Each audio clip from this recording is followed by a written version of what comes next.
Welcome to Unbiased. Welcome to Unbiased and On the Fence. I'm Shane. Sorry, we were cracking up laughing during the intro there, and I had to try to act serious. We're going live. Be serious. Make sure I'm not muted. There, yeah, you're not muted. Okay. Yeah, we're all good. How's everybody doing? It's Tuesday. We're doing wonderful. Yeah, glad to be here. Yet another week. I made it. Yeah, it can get rough. My chinny chin chin.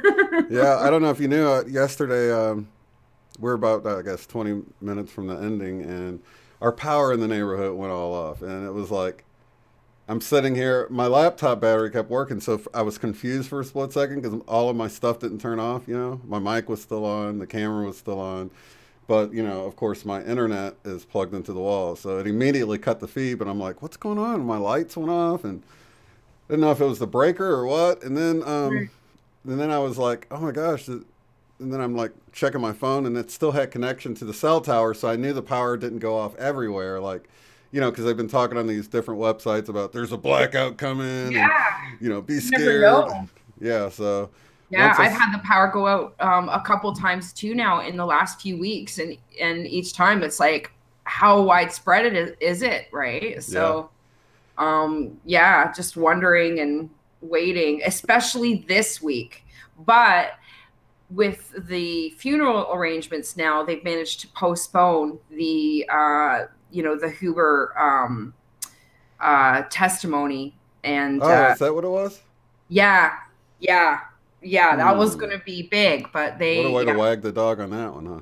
Yeah, well, they held off. You know, the numerics are all there. You know, you look at the 41st president, of course, 1130, right? Dying on 1130. Well, if you add 11 and 30, you get 41. And there's hints that he actually could have passed away. I think possibly, it was about the 14th or so, based on a tweeting comment about somebody's dog dying. Well, his code name was Timberwolf. So how long he has actually, whether he actually even passed away on that day, or they held the cards to play it on that day, or there's even, you know, talk about whether or not it was actually a chosen day for him to die, because of the numerics, right? And so it's all in the numbers, isn't it? It's all in the numbers. There's certainly a lot of numbers that point to the fact that that's a chosen day, being the 11/30th. So, and then of course with them, you know, playing the card on the whole funeral, everybody has to talk nice about him, you know, and it's a great excuse for them to bow out of the testimony that they were supposed to be giving today and tomorrow. That's funny, because I was going to ask you. I was like, I think today was it, because I haven't been following it like I should or whatever. So. I think Loretta Lynch was the one. I think she was supposed to be testifying today. Whether or not she would, I'm not sure. But there was a Q post in reference to Locked and Loaded, D5, Locked and Loaded. And Locked and Loaded was LL was in capitals. So that made me think Loretta Lynch, that's what's Locked and Loaded. But it's postponed now, I believe, to the 11th, which again, the 11th, they pick their number, you know, they'll play the game too. So the last Q post was interesting. It said about, you know, well played, Deep State. Now let us rebuttal. And I'm like, oh, you know, when they say it like that, it's going to be good. Yeah. You know what? I was following it closely, but I was like, you know what? This is going to be so much more interesting to look back on from the backside of it when you can see, you know, sort of the pieces put together. I mean, don't get me wrong, it's exciting and I like to keep up with it, but at the same time, I'm like a kid that can't wait for Christmas for different things. And it's like, you know what? It's just better if I don't think about Christmas coming and I just do other things. And before I know it, it'll be here. So I usually take that approach with a lot of stuff. Plus, it helps me not get so wrapped up in the chaos of it all, because it can be a roller coaster ride sometimes. Like I would have felt really down about what you're telling me has happened. You know, like, oh gosh, they put it off again, and we're never going to get them. And, I think that there's a lot of frustration from people too, that, he with him being passed, there's no accountability, and that, he never had to face, the things or be accountable for the things that he did. Well, in the afterlife, I don't know. Well, that's his story. That's his walk. Now we would never really will know. But it does make me wonder how many of these people will actually possibly pass, including Hillary herself, without maybe having to be fully accountable while living for what it is they really did. Yeah. And that's something that we may have to live with. But the important thing is to know that the truth comes out and that history tells the truth. And that's what we really need to push for in the new world, that we're building a foundation that's based on truth instead of the illusion of lies that have been put in our history even, and removing those. And at least if they're not accountable while they've lived, that hopefully the history books will tell the truth so that the truth can carry forward. So those things aren't capable of happening again. I think that's what we really have to look at. There's a Dan Bongino, and he talks about that and how much, whether or not they really will pay the consequences while living for what it is they've done. But isn't that one of the reasons why that doesn't happen again? Isn't that one of the reasons why they waited so long to like release the JFK files and everything? So most of the guilty parties would just be dead and gone by the time. Or it'd just be harder to fit the pieces together and make sense of stuff, since people wouldn't be able to help connect the dots that are missing in the files. And you know what I mean? It's just like... Yeah. Well, there's still the really good question of, will George Jr. be accountable for 9/11? Yeah. That's a whole other big story. So, maybe not all players will be held accountable. Yeah, I've often thought that too, because a lot of people... they don't like Trump and stuff. But I got to thinking, I'm sure he had a lot of friends in New York City. Whether it was like the police captain that he met to get his coding done on a building, or, you know what I'm saying? Like, whatever. So many people. They all play the game. And that's the thing. This is no saint, not saying he's a saint by any means. But it had to be personal he knows how to play the game. Yeah. And there's even a clip of him saying that, the building couldn't have come down like that and stuff. So he's always been vocal about stuff, so I don't really know where he stands on stuff, but I know that it had to be a personal thing for him, because there had to be doing that in that city. I would think so. Yeah. I would think the towers, I would think that would be on his V for Vendetta list. Even if it's sort of like Magenta Pixie was saying, how he's sort of got this narcissistic thing about this is his America, this is his city, New York City.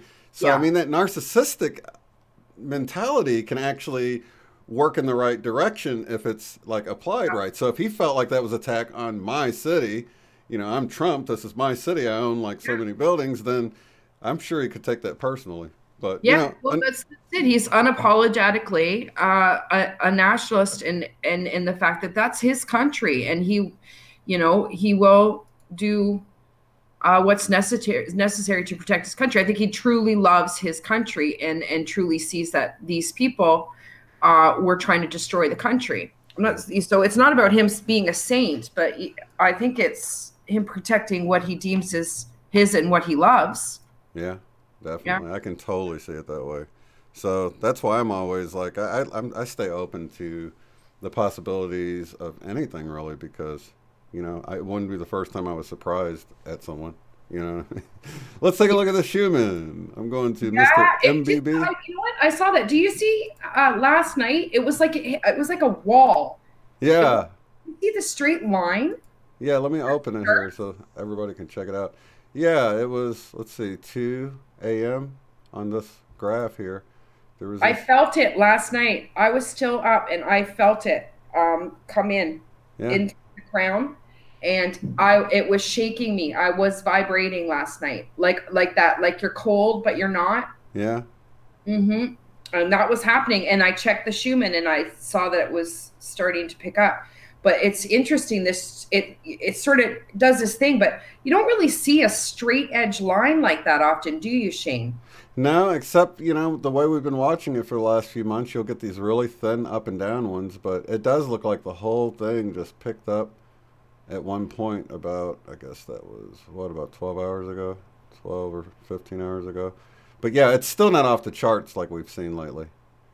It could have No. been like them calibrating it too, it looks like they might have just turned up the sensitivity. But what are all these little lines? Let me see what this is, because this is all beneath the primary Schumann resonance. I mean, this is you're not able to see this, but there's a line where it starts at the 7.82, but then there's all these little lines between 0 and 7 that is awfully strange. So I don't know. I like to keep an eye on It it though. reminds me of sort of the snap, crackle, pop. Yeah. We if anybody's experiencing sort of the changes in your head with the energy, and can experience the ringing, and you may experience almost this like electric sound, snap, crackly kind of sound going through your head sometimes, like in your ear and in your brain. Yeah. And I don't know, that's what I got a picture of when I'm talking about that. It's like that's what's going on. What's going on inside of us is what's going on inside the earth. So if you're experiencing and feeling those like snap, crackle, pops that you can even audibly hear, and you feel, it's kind of like that's what I see is going on within the earth too. Yeah. Crackle, pop. You're kind of low in the screen. It reminds me of that Tim the Toolman Taylor when he'd go and talk to his neighbor in the back and he'd just have his head poked over the. Yeah, I was feeling like that today. I was feeling like maybe I can just do half a head today. Yeah. That's so funny that you said a half a head because my friend would watch South Park, and he would talk about all the characters with half of a head or their mouth would open at the halfway point or something. He goes, "Those are the Canadians." I'm like, "Why?" And he goes, "I don't know. That's just how they draw Canadians on there." I'm like, "That's weird." That's just how they draw Canadians. But I don't know. It's just weird. The ones in the attic. Yeah, the attic dwellers. They're sneaky like that. Just kind of come along. Just so you guys know, Here, 2 cents. Michelle is Canadian, so we're not like two Americans picking on Canada here. No, I'm Canadian, yeah. So it's all fair, right? Yeah, it's all fair. She's making up the jokes. I'm not. We're in the basement as far as I'm concerned. They're in the main part of the house, and we're in the basement. Yeah, toughens you up here.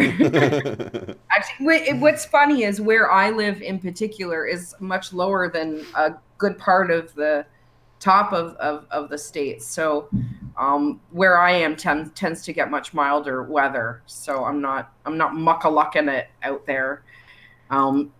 Zoe does not actually pull a sled. Really don't live in an igloo. So I actually get pretty temperate weather here because I'm right sort of in the bowl of the Great Lakes. Yeah. So it really keeps it temperate. Mm-hmm. Oh, very nice. Mm-hmm. But, if you do need her to pull a sled, you're good to go, right? Oh, she's ready. Yeah. Yeah, she's ready. Awesome. I was thinking of rigging something up for Archer. a little sled for Archer. A ball. So, what's the temperature up there today? So actually the sun is out today. Whew, what a relief. It has been so dark and dreary. So it's actually pretty nice today. It's in the mid to low teens Celsius, right? Oh, okay. I was gonna ask him yeah. And so it's not too bad. It's with the sun out, it's a big relief. It really is, because it's just been so dreary. The clouds have been so heavy and low. They've been spraying so much chemtrails up there that, even if it was going to be a sunny day, it's not. It's just been so dingy. So I started researching more again yesterday about the sun simulator. And dude, it's actually warmer up there than here. Uh-huh. It's like in the 50s there. Mm-hmm. That's wild. It's 35 degrees here, so I'm jealous. I'm like, how are you so much further north and it's 35 here and you 15 Might not be degrees? that much further north, though, if you actually look at where we are parallel for where you are. Yeah, I'm down by Texas, so Oh, yeah. Yeah. yeah. I don't know. Yeah. You guys have been getting the greatest weather, man. You really haven't, Wait you a minute, know? New Earth is starting up there? What's going on here? I always You know give what? I heard an interesting BQHT recorded session from somebody Canadian once that was talking about where we are in Ontario, literally being with the pole shift and the big earthquake, like literally getting moved and shifted to being it end up like California. wow. That was that was somebody's BQHT session, but it certainly stuck in my mind. And he had some very interesting information about because of where I am in the because he was talking about specifically where I'm located and that there is huge body of water underneath this area. So, which makes me feel strongly about why, particularly, I am in this spot, pegging in this work, like we all are in these different areas, right? Yeah. Well, why am I located here? And I've always been very attuned to water. I'm an earth sign, so, but not earth, sorry, air sign. I'm an air sign, but I'm also very attuned to the water and very drawn to it. And I know it's a really big conduit. So the fact that there's this large body of water underneath and the lakes around it, I think the idea that he was saying is literally the water displacement and the shift. It literally drops down and almost comes out and over up in a completely different area, like and end up being like temperate, like California. Yeah. So whether or not I would still be here when it was like that, I don't know. Sounds like a pretty Well, you know the one military guy was talking about. He called it slosh, and it's basically if there's like a shift that's too fast, then it's going to disrupt all the water flow, and that just is, yeah. just the big slosh on a global scale could just wipe a bunch of stuff. Not think like we're that, pushing fear here. yeah, I'm just experience that yeah shift, yeah that pole shift.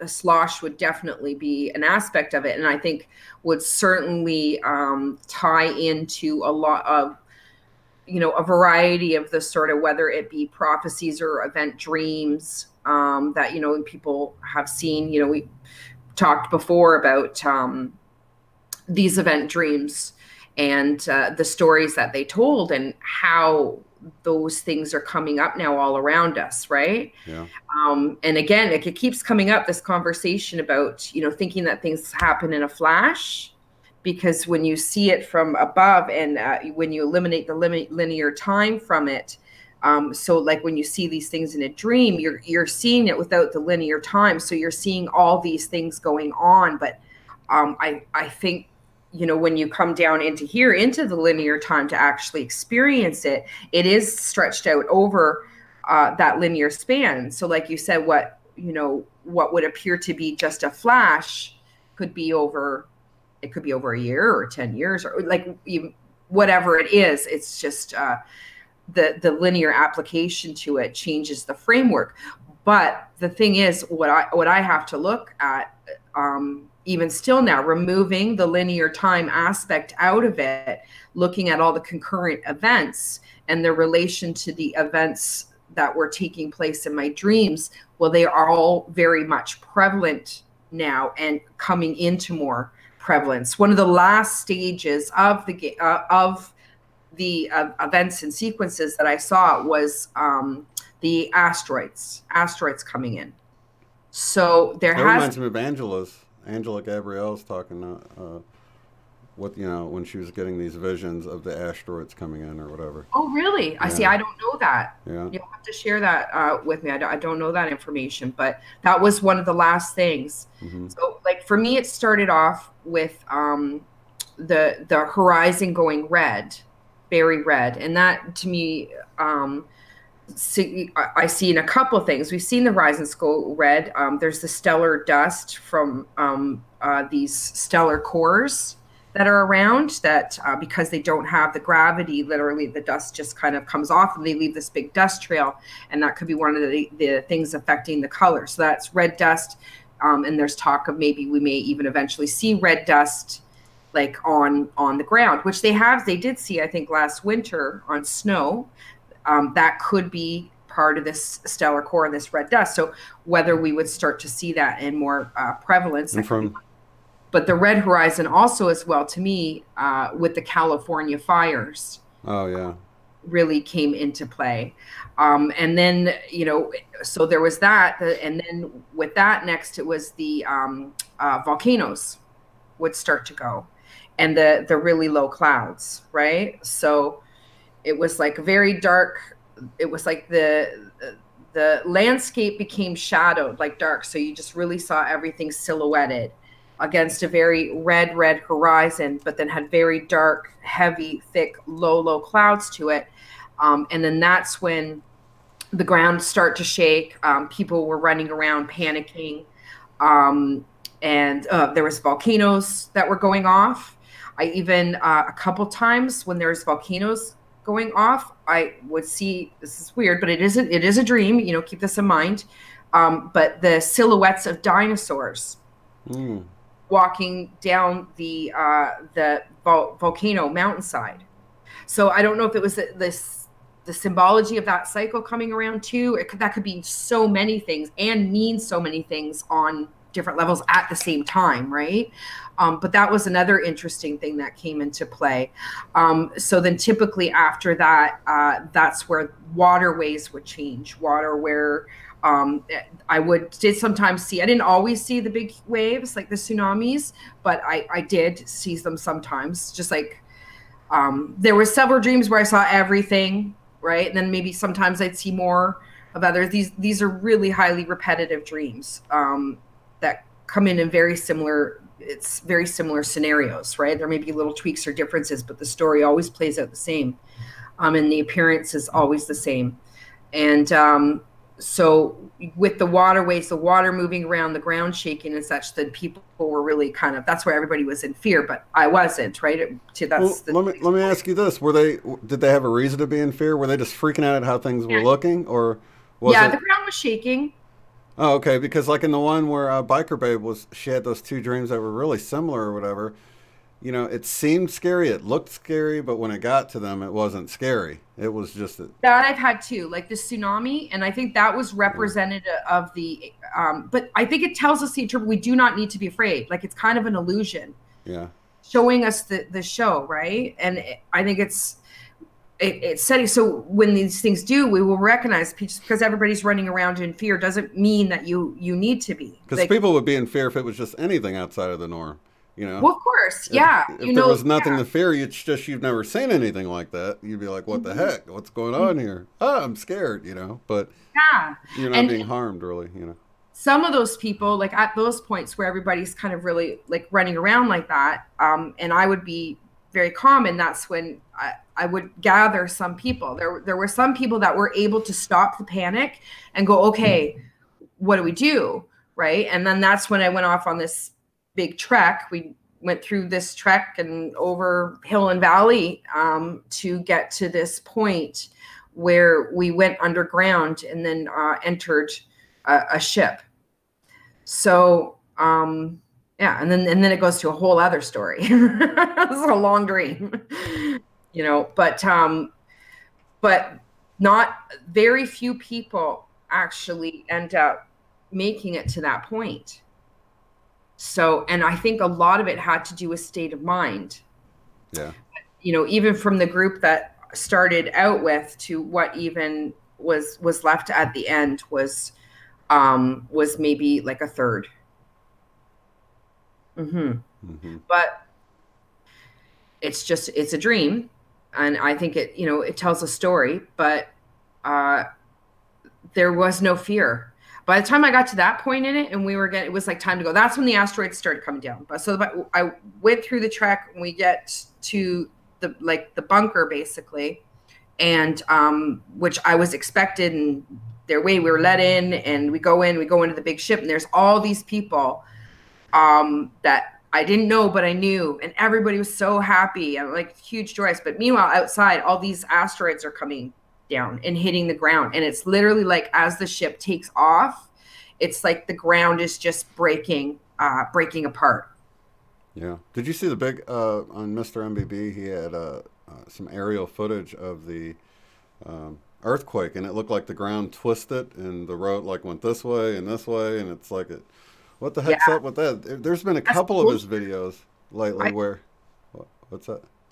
I think it's the pole shift we're seeing signs of. Right, because he showed how the aftershocks were working their way towards the North Pole in one of his videos, and then there was the other one which happened on November 11th, where there was seismic activity around the globe at a certain depth that was the same everywhere. Now, That's weird. yeah, It's weird vibration. one of the videos, documentaries I saw years ago that was talking about a pole shift was talking about the inner part of the Earth shifting and the outside part moving because of the pull of the magnetic pole shift, that the outside might not move like we think because the inside might flip around.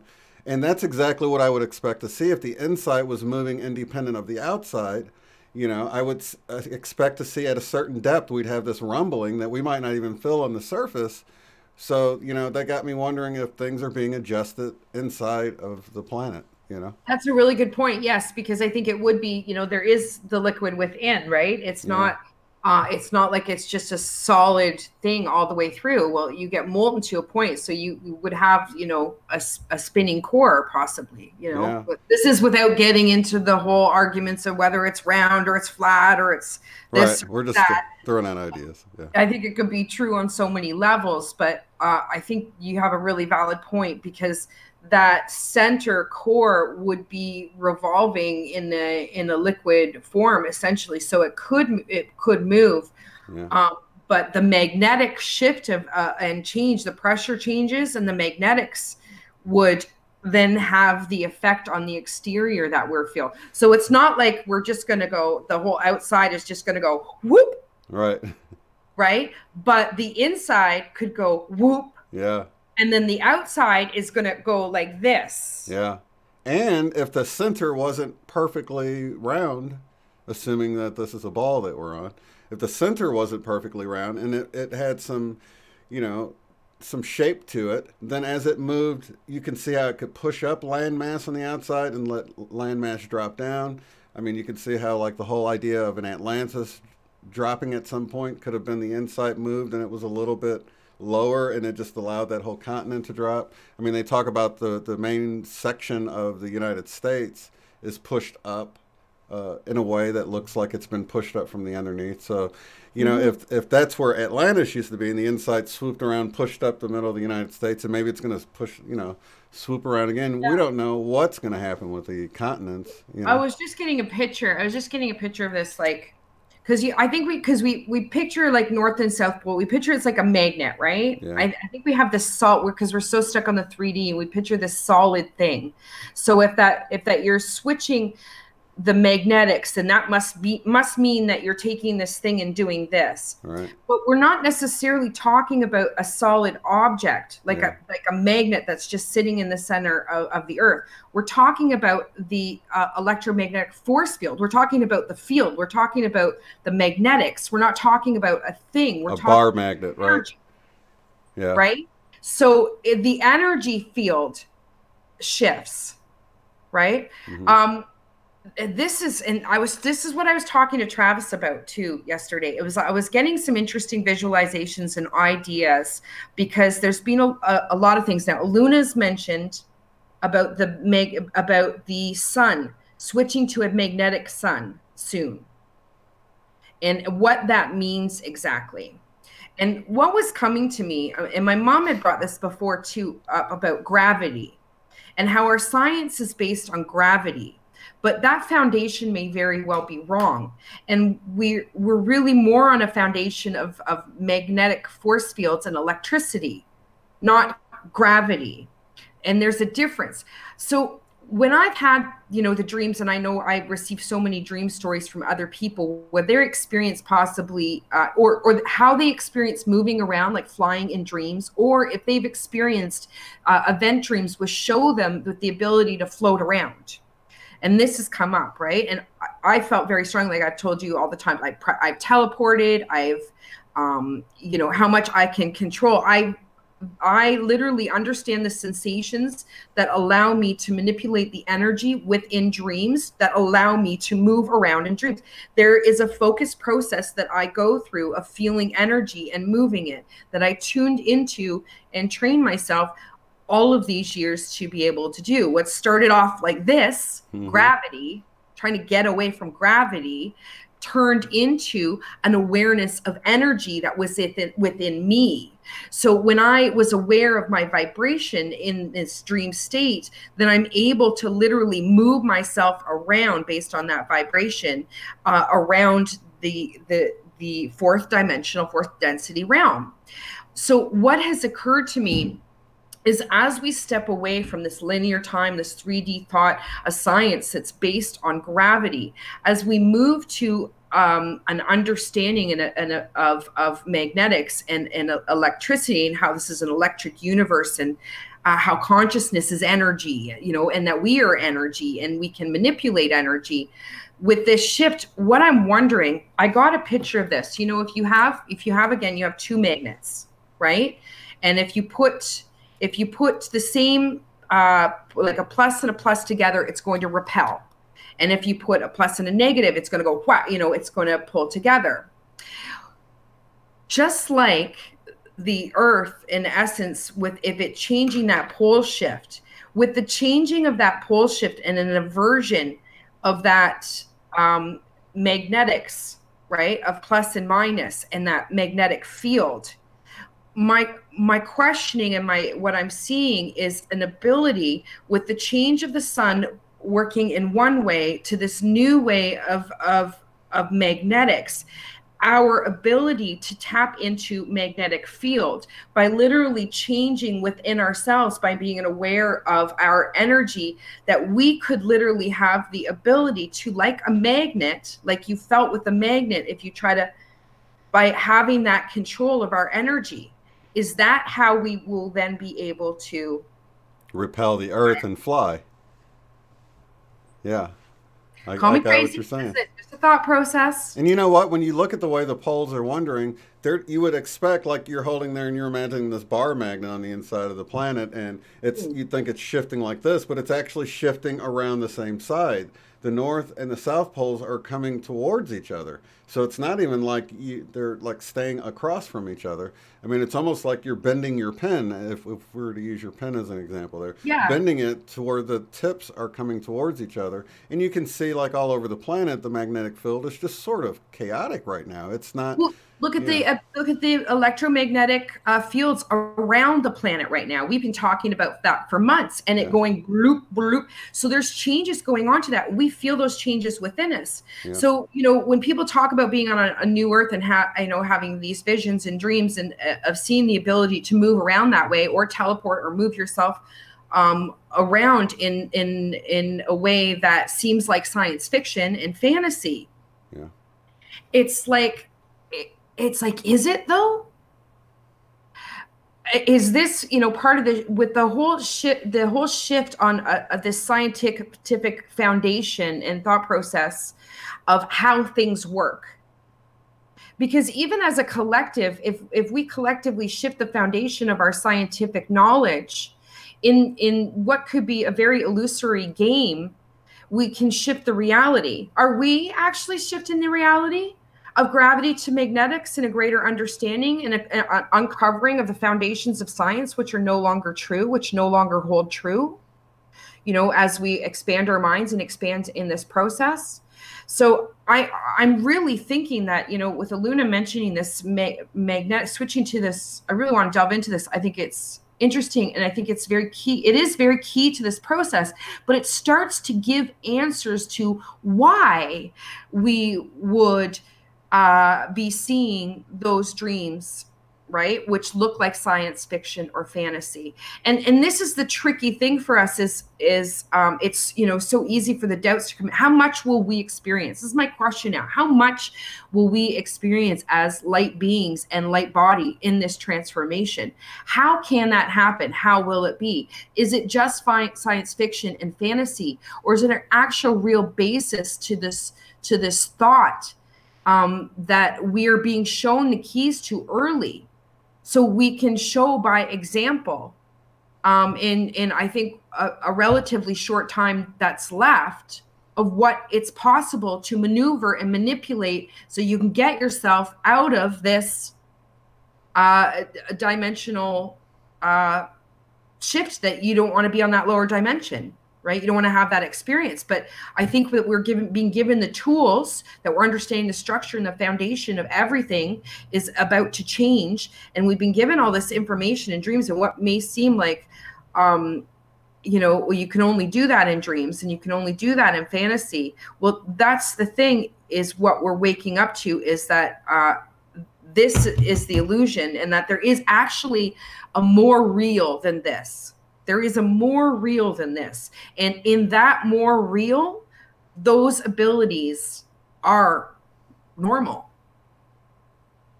Yeah, so, it's like we're sort of confined to this. That's why I think the idea of thinking of it like a simulation, even if it's not an exact computer or something, but thinking of it as we're in this realm where we have laws, right, that govern our experience here, you know, like you're talking about gravity and stuff, which you're totally right. We don't understand gravity. We can depend on it for, you know, calculations and stuff, because it's like a constant here on Earth, but we still don't understand exactly how it works, you know. And so if there's laws that change, it doesn't allow the rest of the scientific formulas to work, though. So it's not the only answer. Sorry to interrupt you, but but if we can crack out of this realm that we're in, the laws might be completely different. You know, and we're not sort of hampered by the laws that govern our world that we live in right now. Now, one of the interesting things, because I'm going to have Dr. Rick Strassman on the day after tomorrow. He did the research into DMT, the spirit molecule, was the one book they made the movie out of. And he just did this recent book where he compares the DMT experience with the Hebrew Bible prophecies, right? Well, one of the prophecies talks about in the end of times of this era, there will, you know, your young men will dream dreams and prophesy and all of it. And it's like going to be like everyone's doing it, right? Well, one of the things that that's interesting about the DMT chemical is that we have everything within us to create that, and we do at night. Most likely is what happens in our sleep dream time, but in the daytime, we could have it triggered to where it, you know, without using DMT, your brain would just synthesize it. Like something could happen on a global event, you know. And then a cosmic ray energy can trigger us all. Energy with a certain ability to activate and magnify our own DMT capabilities to the level that will pop us out of this reality to see the greater truth and manipulate and move within it. Exactly. When you think about it like that, it's like he even brought up another, you know, it wasn't part of what he was talking about in the book, but he talked about a prophecy where it says, in that day, the moon will become as bright as the sun, and the sun will be 7 times brighter. And that brought me back to this cosmic flash we're talking about. Now, you imagine it's happening in a moment or an instant, because that's how people see it. But how do we know it's not going to continually grow? Because I know some people say the sun's not as bright, but to me, it's so much brighter and so much more harsh. You can barely look at it if it's a clear day and it's right above you. It's just that's so what bright, happens, you know? when somebody takes a flashlight, holds it in front of the sun, and shines it in your eyes. Right. It's not like the sun is not still there. Right. Right. Yeah. But it's like somebody's holding a flashlight in front of it and blinding you. You can't even look at it. Yeah. But the heat is still from the sun. Yeah. Right. But there is a lot of talk that it could be a lot darker. But it's changing. Definitely. It goes along with everything else, but I think that real white brightness, and that's what I'm really studying now. I'm really starting to understand what this hyperbolic revolution means, like the technology of it, what it does, how it can suck in the light, pick it and pull it and magnify it and shoot it out to such an extent that is actually very simple. Yeah. Very, very simple. Yeah, I was hearing you talk about it last night with the sun simulator and everything, and Yeah. it's totally not far fetched at all that they could come up with something. Now, as far as it being up there right now, I don't think it is because every time I have a clear day and I'm able to see the sun, I can see it's really the sun. But that doesn't mean that they're not able to, sort of mask out the sun and replace it at some point, or Yeah. that's like a far fetched idea because it's not Yeah, at they don't have all. to turn the flashlight on all the time. Right? Yeah. I don't know. Who knows? I don't know the whole story, but the technology is certainly there. It's not that far fetched at all. And Yeah. I was working it out in my brain by just drawing it out and getting like, because that's how I can get it. I'm like, okay, so if this goes here, then that means that goes there and that goes there. So that does that. And the pictures, the photographs that I'm seeing are making a lot of sense now, where you can see how the hyperbolic revolution, how it's like fan blades, how it takes the light and what it does, and you can see the evidence of it with how the rays move with the sun. But I don't necessarily think that it's on all the time. Hmm. Yeah. So who knows? But it's curiouser and curiouser. Yeah. But I think that's the thing is when this if there is a shift with the sun to magnetic or the pole shift, I mean, this is going to affect a lot of those things. And I think that that's where the blindfold will come off because they won't be able to shine that flashlight in your eyes anymore.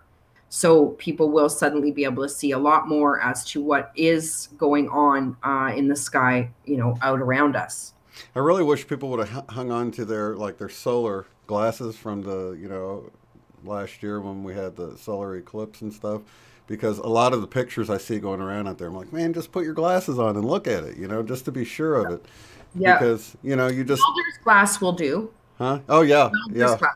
Yep. A lot of people are using welder's glass to take pictures with the phones or not the phones, with their cameras.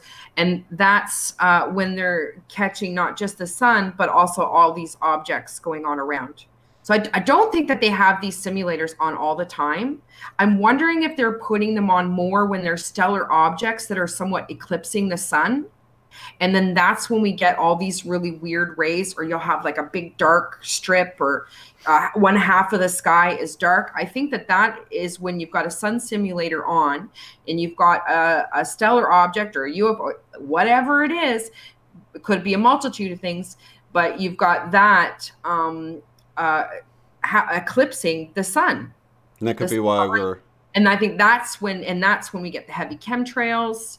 And you get the weird rainbow colors, and because they're using different lensing systems, I think, too. And then the flickering, of course. And then the flickering. What the heck is the flickering about? The flickering makes no sense at all. That totally sounds like a sun simulator. It's a sun simulator. Yeah. Like or they're moving it in front of it, and they're trying to smoothly move it in front of it, but it's it's going to be eclipsing the sun and killing that light, but at the same time turning it on and. Maybe, I don't know. Who knows? Well, that's why I wanted to understand how it actually works, because then you can understand what people are seeing. And that's what I'm understanding, why it flickered. Yeah. Because you understand how the mechanism itself works. It's a rotating mechanism. So you understand what was going on with it flickering. It wasn't working on all cylinders, right? You have all these basically fan blades that rotate around and create like this convex light. And that's what they've seen it. It's like a rotating square object, and you've got all these circles on the end that are set at they got bumps on them, set at a certain angle. They rotate, and the angles the light in and allows it to bend the light and fine tune it and magnify it, blast it out. Right. So and the evidence of how the light moves around it, it's not an even glow. You're getting glares that are shooting off, but that's not all the time, because I don't think it's on all the time. But I think when we're catching a lot of these really unique pictures of sunlight in rays that are going off in weird directions, almost like fan blades, and you're seeing them shoot out, or when you see these spears of really bright white light shoot up straight and down, that is this form that's created by these blades spinning that's pull in the light into the center core, and it will shoot out from the top and bottom. So there really is now that I'm actually understanding the mechanics to the piece itself, then you can see how the light goes. But it's not on all the time. And that's sort of the pictures that I wish they would actually get a solar filter on the camera at those times. I'm getting a really bad echo. Coming back there. Check 1 2. Yeah, but yeah, a solar filter where they could actually get on there and look at it without it being so bright, because at that point you should be able to get a nice clear view, because when it's like that, that could be like your finger smeared across the camera and it put those streaks on there. Sometimes I'll have to clean off my lens because I've wiped it with my hands or my finger went across it, and it leaves those 2 beams that look like that. So it's like at those times I wish they would, take another picture, because they'd have like hardcore evidence, but it's just so bright. You can't tell if it's a finger smear or something actually going on, Right. Yeah, it's true. Yeah. There's so many pictures now, though, and I think it's confusing because there's just so many things, and sometimes it is the sun and sometimes it isn't, and sometimes things are getting eclipsed, and then you got the chemtrails on top of it. But there's also a lot of unique footage that is actually showing the black shape, like when it's not totally functioning and turned on. And you can see the black, like it's like all this light, and in the center of it is a black. You can't see it with the naked eye, but if you get it on film, sometimes if it's malfunctioning, I think you can pick up the black spinning box. Looks like a black spinning box rotating. Yeah. So, but I'm working on it. I'm going to put it together. We'll see if I can't, because if you can break it down mentally so you can actually see, well, if you put this and this and the light hits it like this, and see that it's not really that big of a stretch of the imagination. And there really is plenty of reasons why they would. That's what I think kind of really struck me yesterday, was with the amount of disbelief of whether it's a sun simulator, because I think people are resistant. They think automatically, well, if it's a sun simulator, then you're saying that the actual sun doesn't exist and it's not even a real sun. This is all, but that's not the case. And what occurred to me is, why wouldn't man want to emulate the sun? Why wouldn't he be being scientifically working and puzzling that out for many years, just like so many other things, like how to fly and how to do all of the things, go into space? Why would they not be puzzling out over the years to answer the great question of how do I emulate the power of the sun? Totally, because if it ever burns out, you don't want to start then, right? A multitude of reasons right. Just to do it, even just to figure out how you could. So and it's really, when you've got the satellites that you do floating around up there, it's really not that far out of the imagination. I think it's really the deception itself that triggers the disbelief more than the man's ability to be capable of doing it. Yeah. Plus that sort of honeycomb design, they've caught pictures of that where you can see it sort of coming into the blue sky like it's there. It's not the sun, but you can definitely see those shapes of that, of the simulator itself. So it's up there doing something. I don't know what, but... Well, I did put links. So on the show I did yesterday, because I did have problems actually playing I was getting buffering when I was trying to play the one video I found where they did Jeff P. of the Jeff P. video. Which one? Jeff P. Yeah. So I did put that link down there. I actually saw that before I watched your show, so I was familiar with it. So even though it was buffering, I knew. Yeah, I knew. But it wasn't showing it on the screen. It was like freezing. Oh, so. Okay.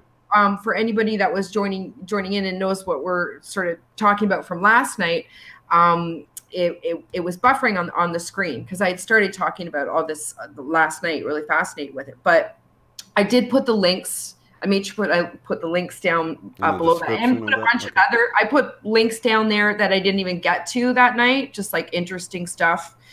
This, that, and the other, that I went through. So I'm going to make sure I start doing that, just throwing a whole bunch of links with each video and the stuff that I show. But yeah, if you're curious at all, go take a look. The link's down there, and it's like picture from the ISS, very clear.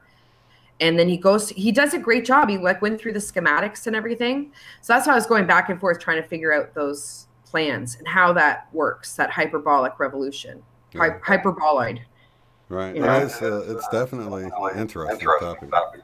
It is. It is. Yeah.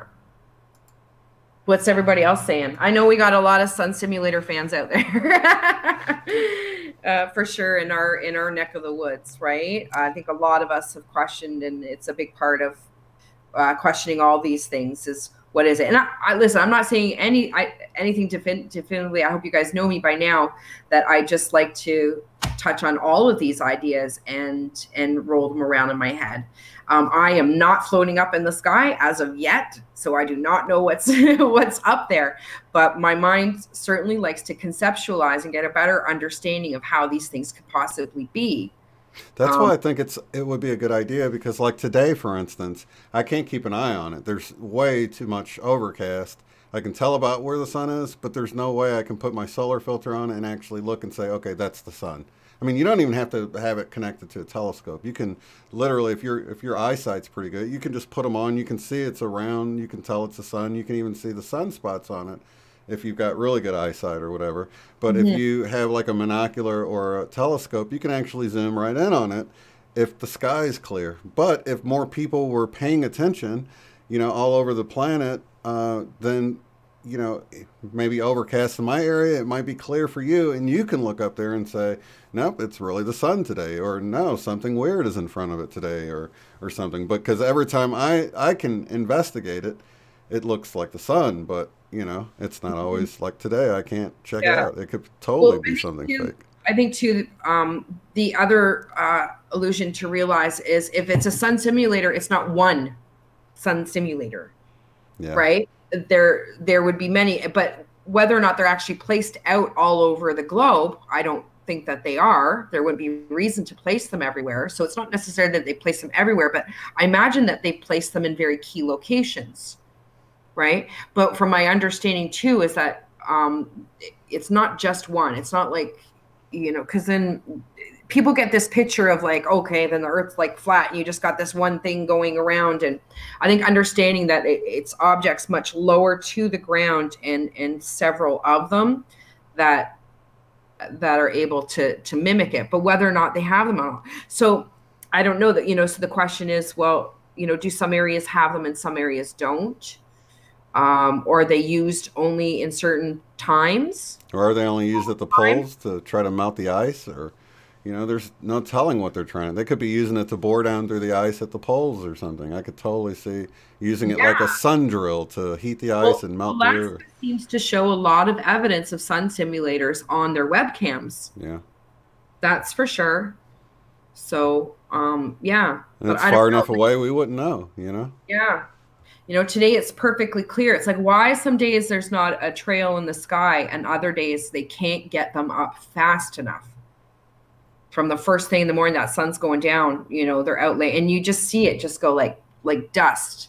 Like, I've got it on film a few times now. We're literally, there it starts off just like this, and you just see the trail just slowly expands, and it's like this powder dripping down from it, and it just blows out to this big, huge, and then you've got all of them across the sky. But why some days and not others? Yeah. That's a key. So, but it will be interesting if there is a shift and there is a big switch that will certainly then throw off all their systems of no longer being capable to keep their ruse going. What then will we see? And I think that's when we see the answer of why it is that they've been doing what they're doing, if they're doing it. And are they hiding other ships and stuff? Because I've seen some pretty good footage now where it's like a triangle cut out of the clouds. Like you can't see a triangle there, but you can see the clouds are moving around a triangle shape. Or, like Frank had sent in that lenticular cloud that was just sitting in one spot, and it's just hanging out, you know what I mean? And it's like, just chilling. Yeah. All the other clouds are moving, but yet it's just hanging out in that one spot. And there's just, Mr. MBB has put out, he caught the one that was sort of in the dark, but you could still see it clearly moving across the screen. And well, the UFOs in the sky are another very prevalent aspect of the event dreams that I had, along with everything else. When the ground started shaking and that there was lights in the sky. There was UFOs in the sky. And again, other people were panicked, but I was not fearful. Was not fearful of this, but it was for some people were fascinated, but for others, it was yet another reason to panic. Right? Totally. But it was almost like those people weren't even like real people. I don't know. They were just. Yeah, I was trying to find the images someone had sent me from. Oh gosh, I guess it was in New Mexico, but it was pretty cool. It had like some lights, and they definitely looked like something cool was going on with it. But I don't have them here to show, but I'll get them together. I've gotten all these cool pictures lately, and I need to probably do a single show to show them all. There's so many now. Yeah, you came. Mr. MBB did that other one with the blimp in this like little box, just like. Yeah, oh yeah. What the heck's that all about? Weird stuff. No, I mean it's certainly that shape, those little form. We picked that up. I mean, we've got these, but there's several, right? You're getting these big round ones with the lights all going around, but then you'll have, or they'll have the ones that are like, they seem like they're connected, but they move around. Yeah. Like just little lights, and then you've got the big triangles that are in the clouds, and I think quite possibly a very planet-sized orbs, even possible conscious ships up there at this point too, that have come in for this time. Yeah. It's just their exact purpose is the question. I wonder. This is where I wonder in this shift between what I see in the dreams. And the different experiences or the different channelings of what exactly this shift will mean and what it entails. Will it follow through all the way? I don't know. Do I stay here and shift physically? Do I get on a ship? I don't know. This will be the curious, interesting. Do I go over a bridge or just enter a portal in my mind, in my sleep? But something is definitely going to flip everything almost inside out. I feel like it's like the whole reality just goes whoop and gets flipped out the other side. And then how that's experienced after, I'm really leaving it open. Just really going to go with the flow at that point. And anything, anything's possible, but I'm definitely curious to see. So exciting time, that's for sure. I want to remind anybody, if anybody has any dreams that you'd like to share, I do have Michelle's email on the screen because she does her dream share Thursdays, is it? Yeah, well, I was waiting for the microphone, which has arrived. I've got to go pick it up. So hopefully, so that's going to, because I didn't want to get to doing interviews again until I took the time to fix the sound problems. So hopefully that'll be okay. And I'm going to double check, but I think Susan's going to be joining me on Thursday. By design? By design. Cool. So I put her off for a couple of weeks, so we're waiting for this to come in. So, and I think at that point too, I'll be reading and sharing. I've been setting aside some dream emails that I've received. So I'll be talking with Susan, and then I'll be reading out a bunch of emails that I've received from people regarding the dreams and regarding event dreams to share those as well and do them proper justice. So if anybody has anything they want to add to that and add to that show, I would love to receive it. So. Mm-hmm. Yeah, I think we're in the middle of the event, you guys. I don't think it's this overnight thing. I think we might have some cool overnight things, but it's a process. I mean, we got to be able to change with the changes, I think too fast is too much. We are going to experience a real acceleration and a power boost over these next 3 and 4 months. I think that we are very much going to, like, if you're feeling it up to this point. And listen, it's not that if you're not feeling it up to this point, well, that's okay. You're here. You're at this. It's okay, right?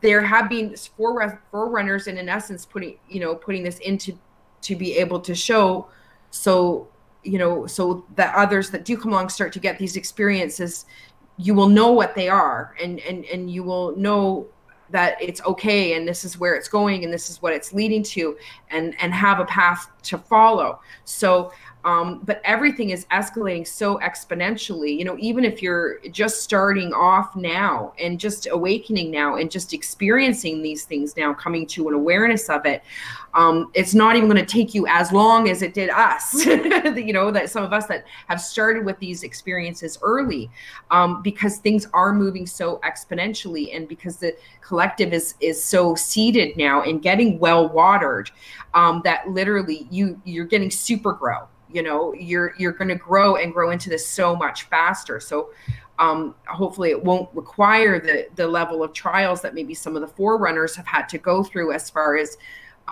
beating the trail blindly, you know, except for the dreams and the channel, you know, and all this other information that we get in order to have direction in what the story is and where this path is going.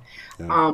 You know, there has to be people experiencing these things and going through all the questions and all the difficulties and, you know, all of the different things that others may experience down the road in this process.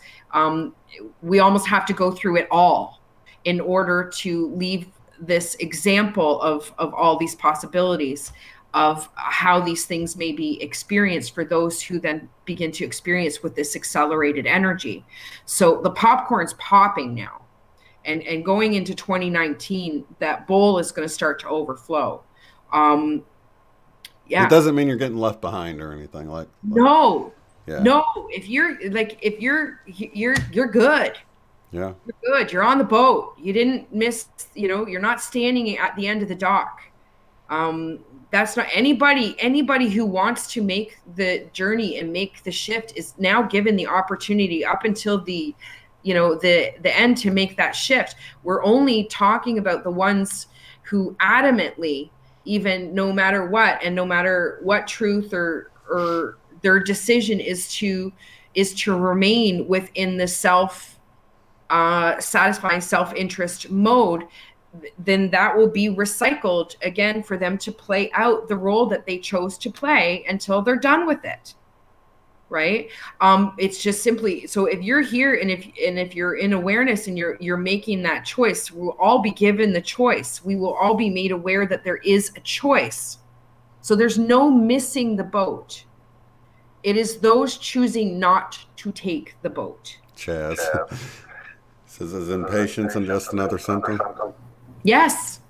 Yes, it is. You know, I was talking to Travis about that yesterday too. Just, you know, the course of this whole year and how this cycle, you know, always at the end of the year is a great time to look at cyclical nature of things and reevaluate the cycles within your own life. What have you recycled over the course of the last year? What things have come up? Have you addressed them in a different way or the same way? And it really is seeing if there's a shift, even though if it has been a recurrent problem, has how you come at that problem being from a different intention and a different angle. And I think that that's very much what this year was about experiencing. Yes, we recycled a lot of those things, but I very much saw it like an infinity symbol. Like we've been locked into this cycle, like an infinity symbol. They show us this is the 3D reality, and it's almost like they locked us in. I felt like by pinching those two, you know, where it connects, where the loops connect, they pinched it and they locked it down and locked us in this karmic cycle. So where normally it would be like taking an escalator like this. Right? Can you see? Mm-hmm. But what they did is they locked us in and they pinched down that cycle. So we weren't able to elevate and ascend above that. We were just locked into creating and cycling through karma and more karma, which caused more fracture, right? And fracturing and more karma and locked into it. And that's what they fed off. But what's happened now, I was seeing is literally that lock the center down together, that didn't allow us to elevate or ascend has been removed. So this year has been the experience of having the opportunity to lift above that cycle of karma. So even though, you know, you're like, why am I dealing with this again? What you need to realize is you may be, but this is now a very different opportunity. You are not locked into this karmic cycle. And I think this is an opportunity now to look over the course of this year.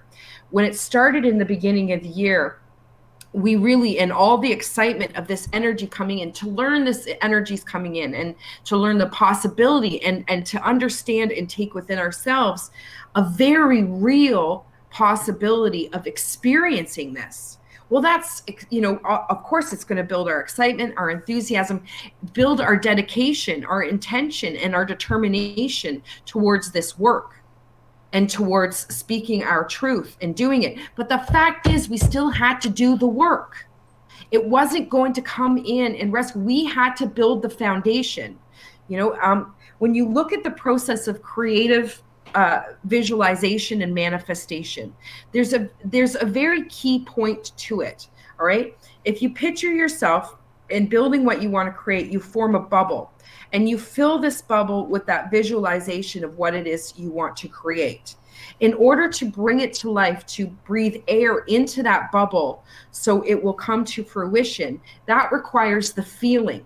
That requires feeling the intention, feeling how it feels now, right?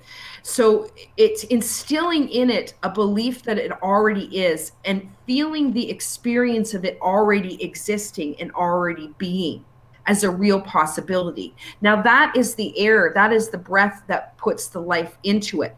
But what it requires is one step further: release. You have to release this bubble, because, and in gratitude, in knowing that it already is. And that's sort of where the impatience is sort of a trap in this whole thing. Because if they can get you feeling impatient like it hasn't happened, then you're not there yet. It's never going to happen. Boom. You're sorry, but that's it. So, but you need to understand that we have to release, surrender all to God. And you have to, he wants you to give birth to this seed and give your breath to it, and give life to it. But at the same time, you also have to then release.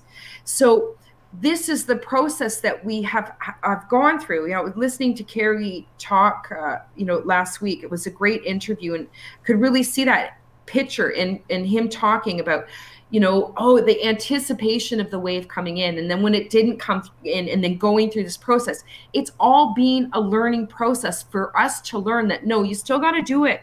We're loved. Know that you're loved. Know that you're supported. Know that the energy is here. And then you set the intention and know that you are capable within, that the power is within you. Again, it is not without you. It is not to say that this energy will not come in and be experienced. And could be experienced in a myriad of ways. What it requires is for you to understand that the birth of that energy begins within, in that bubble of manifestation that you create, that you have to be willing to release.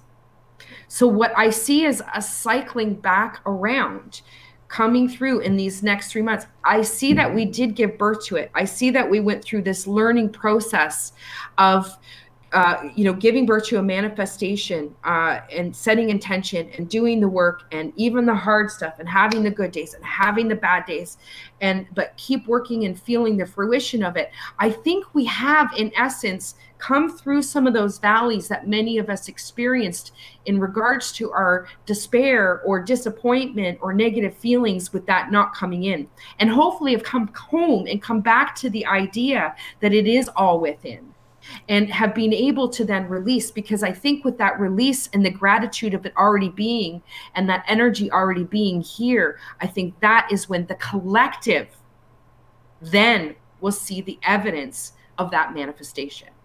I think for me, it was all the research I was doing into the whole Schumann resonance, and how we need to, be in charge or in control of the energy that we're putting out there constantly. It made me realize that, I've got a lot of work to do in that area myself, just constantly putting out these good vibes and stuff, and, constantly riding on the upper parts where I'm being more of a positive to the overall picture of things than a negative. And, because we all have our low points or whatever. So it's a constant battle for really everybody to try to stay at that point. But I think at some point, if we can do that enough, it'll just spill over, into everyone feeling that positivity and as a result, they begin to put out the positive energy. So I think it's a process, but I think there is that sort of hundredth monkey effect that, once we hit this certain point, everyone's going to start to feel good.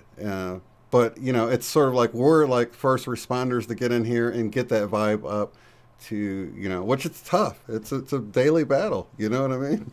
Yeah. Yeah, it really is, but it's, I think, to leave a roadmap as well too. Yeah. And it really does serve a purpose.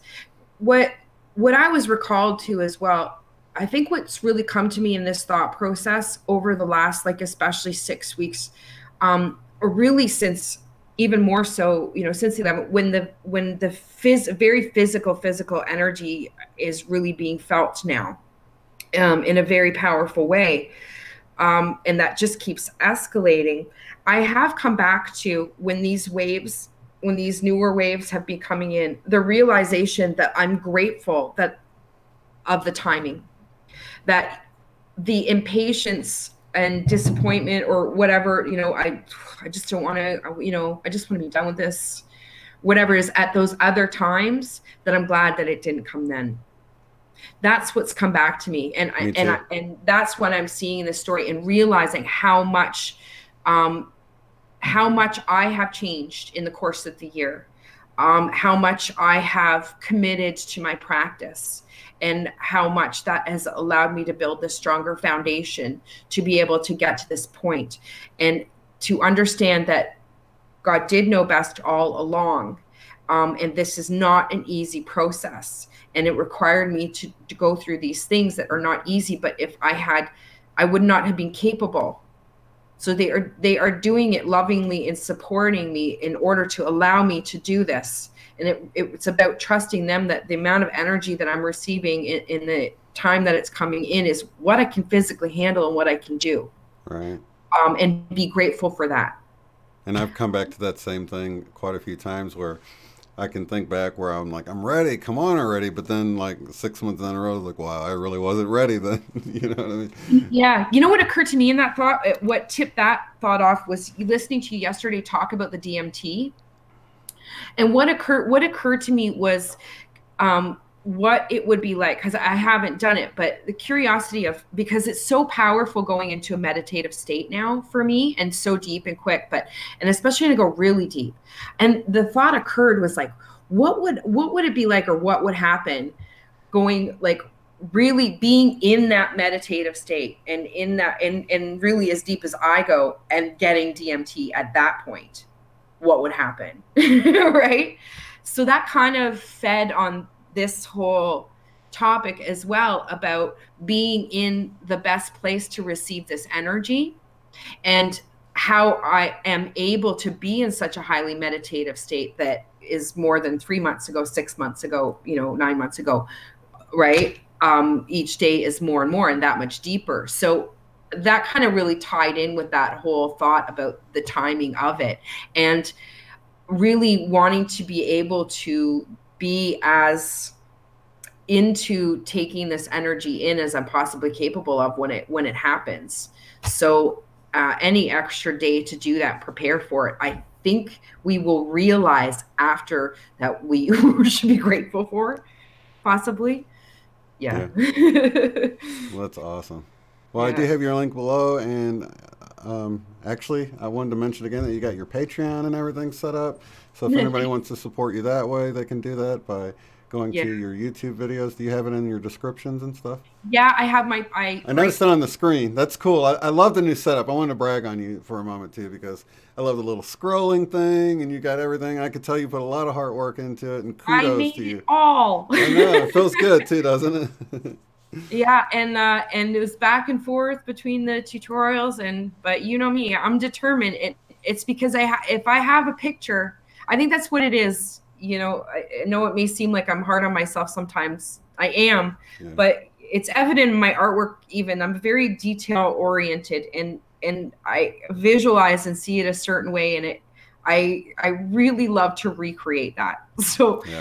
Yeah, and in detail. And I was so happy with the look of it. I really was so happy. I really created my own space and did it all myself. So I'm making progress, and I was really pleased with it, the look of it. Yeah. It looks really nice. And I know how it is to get a picture in your mind and then you don't really nail it, you know?